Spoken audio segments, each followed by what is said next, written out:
ururka daryeel dalka iyo dadka xafiiskiisa oo gudoomiyaha ka yahay Cabdiraxmaan Cawil Ladane ayaa maanta deeq lacageed gaarsiiyay gudida ku hawlan imtixaanaadka dugsiyada deegaamada maamulka Khaatumo iyadoo si toos ah loogu wareejiyay lacagtaasi madaxweynayaasha maamulka Khaatumo isla markaasina ay la wareegeen madaxweyne Cabdinuur Cilmi Qaache Binde iyo madaxweyne Maxamed Yuusuf Jaamac Indhasheel deeqdan lacageed ay soo gaarsiiyeen ururka daryeel dalka iyo dadka gudida ku hawlan imtixaanaadka dugsiyada deegaamada maamulka Khaatumo State of Somalia ayaa loo soo wakiishay Cabdiraxmaan Cumar Cali Caweer oo kamid ah ganacsatada deegaanka Taleex isla markaasina ah gudoomiyaha gudida ganacsatada degmada Taleex waxaana ugu horeyn halkaasi ka hadlay wakiilka ka socda ururka daryeel dalka iyo dadka ganacsada Cabdiraxmaan Cumar Cali Caweer halkan waxaan u fadhinaa munaasabadan oo aan isugu nimi kharashkii imtixaanaadka shahaadiga ah oo ka yimi ururka daryeel dalka iyo dadka gudoomiye Cabdiraxmaan Cawil Ladane ku-xigeenkiisa Cali Yaasiin iyo xisaabiyihiisa ay soo idmadeen inaan hawshaas uga wakiil noqdo way soo gaadhay haddana waxaan doonayaa inaan ku wareejiyo madaxweynayaasha iyo maamulka meesha jooga waxaana weeye wixii aan soo gaaray mooye waxaan codsanaynaa waxa ka harsan inay sida ugu dhaqsaha badan noo soo gaarsiiyaan hawshii oo waqtigii ay bilaaban lahayd ay waqti dhow tahay aad iyo aad baan idinku mahadcelinaynaa ururka daryeel waxaan iyo waxyaalo ka horeeyay oo waxyaalaha aan uga baranay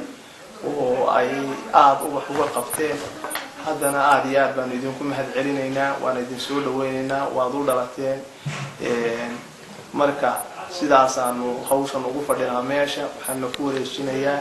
hantida ay soo gaadhay madaxweyne Cabdinuur Cilmi Qaache sidoo kale waxa dhankiisa ka hadlay madaxweynaha koowaad ee maamulka Khaatumo Cabdinuur Cilmi Qaache Binde isla markaasina la wareegay deeqdan ay soo gaarsiiyeen ururka daryeel dalka iyo dadka isagoo u mahad celiyay ururka daryeel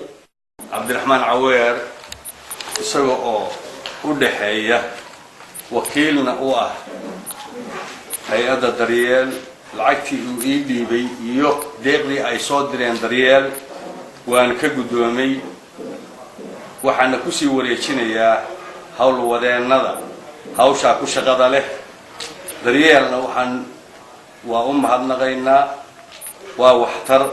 waa hay'ad mustaqbalka ardadooda ka fakaraysa dhinac kasta ama caafimaad ha noqoto ama tacliin ha noqoto ama arrimo kale oo bulsho ha noqoto tan kaliya ma aha caawimada laga hayo daryeel way fara badan tahay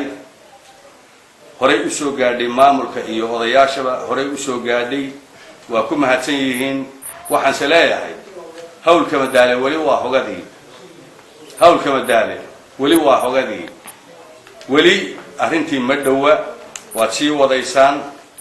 mucaawinada iyo gacanta weyn oo aad u fidinaysaan maamulka iyo tulkiin maamulka Khaatumo iyo tulkiin aad u fidinaysaan waana ku mahadsan tihiin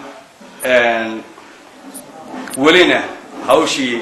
farikala caweyn wali waa la idin sugayaa sidii nibaan u wadaysaan aad iyo aad baad u mahadsan tihiin isku soo wada duubo maaha markii ugu horeysay ururka daryeel dalka iyo dadka uu gacan ka geysto deegaamada maamulka Khaatumo isla markaasina uu soo gaarsiiyo deeqtan oo kala ah Cabdiqaadir Maxamed Cabdiqaadir Shombe telefishinka caalamiga ee Somsat silsilada taariikhiga ah ee magaalada Taleex.